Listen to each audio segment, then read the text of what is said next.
Hi friends, ఈరోజు ఈ వీడియోలో మీకు మా చిన్ను అక్షరాభ్యాసం ఎక్కడ చేస్తాము, ఎప్పుడు చేస్తాము, అక్కడికి వెళ్ళేదానికి ఎలా వెళ్ళాలి, ఎంతమంది వెళ్ళొచ్చు మొదలగు విషయాలంతా కూడా మీతో షేర్ చేసుకుంటున్నాను. మేము అక్షరాభ్యాసం కోసము బాసరాకి వెళ్ళామండి. అక్కడ జ్ఞాన సరస్వతి దేవాలయం ఉంది. ఇది సుమారుగా హైదరాబాద్కి 200 కిలోమీటర్ల దూరంలో ఉండాలి. మేము సికింద్రాబాద్ నుంచి ట్రైన్లో బాసరా వెళ్ళాము. బాసరాలో ఉండే జ్ఞాన సరస్వతి ఆలయము అక్షరాభ్యాసానికి చాలా ప్రసిద్ధిగాంచినది. అందుకని మేము కూడా బాసరాకి అక్షరాభ్యాసం కోసం వెళ్ళాం. ఈ గుడిలో ప్రతిరోజు ఉదయం 7 గంటల నుండి మధ్యాహ్నం 12 వరకు, మరలా 2 గంటల నుంచి సాయంకాలం 6 గంటల వరకు, వారం వజ్రం అవన్నీ ఏమీ లేకుండా ప్రతిరోజు పిల్లలకి అక్షరాభ్యాసం చేపిస్తారండి. ఇక్కడ టిక్కెట్లు కూడా 2 రకాలుగా ఉన్నాయి. ఒకటి 1000 రూపాయలు, ఇంకొకటి 150 రూపాయలు. 1000 రూపాయల టిక్కెట్కి సపరేట్గా పంపిస్తున్నారు, 150 రూపాయల టికెట్ సపరేట్గా పంపిస్తూ ఉన్నారు.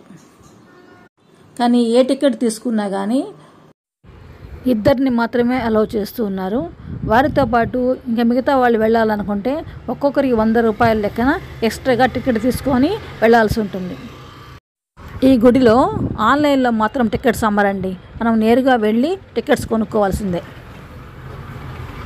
ఇక అక్షరాభ్యాసానికి సంబంధించిన పూజా సామాగ్రి కూడా అక్కడే ఆలయ పరిసరాల్లో అంతా అమ్ముతూ ఉన్నారండి. ఇక కాంప్లెక్స్లో కూడా చాలా రకాలైన పలకలు అవన్నీ కూడా అమ్ముతూ ఉన్నారు. అవన్నీ కూడా మనకి ఒక సెట్ లాగా ఇస్తూ ఉన్నారు. అవి సెట్ 300, 400, 500 అలా రకరకాలుగా ఉంది. ఆ సెట్లో 2 చిన్న పలకలు, ఒక పెద్ద పలక, తర్వాత టెంకాయలు, పూలమాలలు అవన్నీ కలిపి సెట్ లాగా ఇస్తున్నారు. మేము నైట్ వెళ్ళి అక్కడ రూమ్ తీసుకొని తెల్లవారితోనే దర్శనానికి వెళ్ళి పూజ చేయించుకున్నాం కాబట్టి మాకు తొందరగానే అయిపోయింది. ఒక 2 అవర్స్లోనే మాకు దర్శనము, అక్షరాభ్యాసం అన్నీ కూడా అయిపోయిందండి. గుడికి 1 కిలోమీటర్ దూరంలో గోదావరి నది ఉన్నది. అక్కడ బోటింగ్ కూడా జరుగుతూ ఉంది. అంతేకాకుండా అక్కడ వేదపీఠం వాళ్ళు గోదావరి హారతి కూడా ఇస్తున్నారు. మేము దానికి వెళ్ళాము. ఇక్కడ పూజ్య శ్రీ శ్రీ శ్రీ వేద విద్యానంద స్వాముల వారిచే ప్రతిష్ఠింపబడిన వేదపీఠం ఉన్నదండి. ఇక్కడ గోదావరి నది ఒడ్డున గోదావరికి హారతి ఇచ్చే కార్యక్రమం అయితే జరుగుతూ ఉన్నది. ప్రతిరోజు సాయంకాలం 6:30 నుంచి ఈ కార్యక్రమం జరుగుతుందంట. మేము వెళ్ళాము అక్కడికి. అక్కడ ఇలాగా ఫస్ట్ శివుడికి మన పేర్లు చెప్పించి అభిషేకం చేపించారు. ఈ అభిషేక కార్యక్రమంలో అందరికీ పాల్గొనే అవకాశం ఇచ్చారు.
नमस्ते अस्तु भगवः सहस्राणि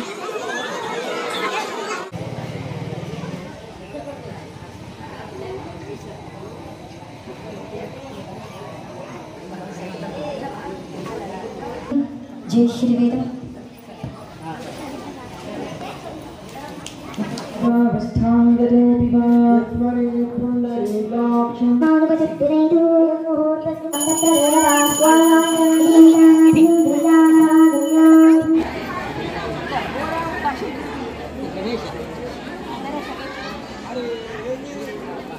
తర్వాత పూజలో పాల్గొనడానికి కావలసిన నూనె, వడిబియ్యము అవన్నీ కూడా వాళ్ళే అక్కడ అమ్ముతూ ఉన్నారు.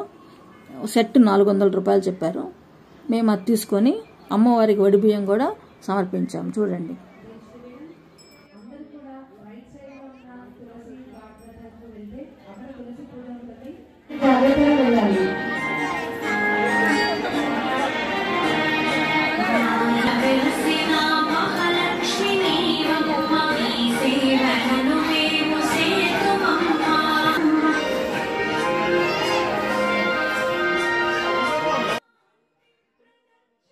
ఆ తర్వాత మేము గుడికి దగ్గరలోనే ఉన్న వ్యాస గుహలు,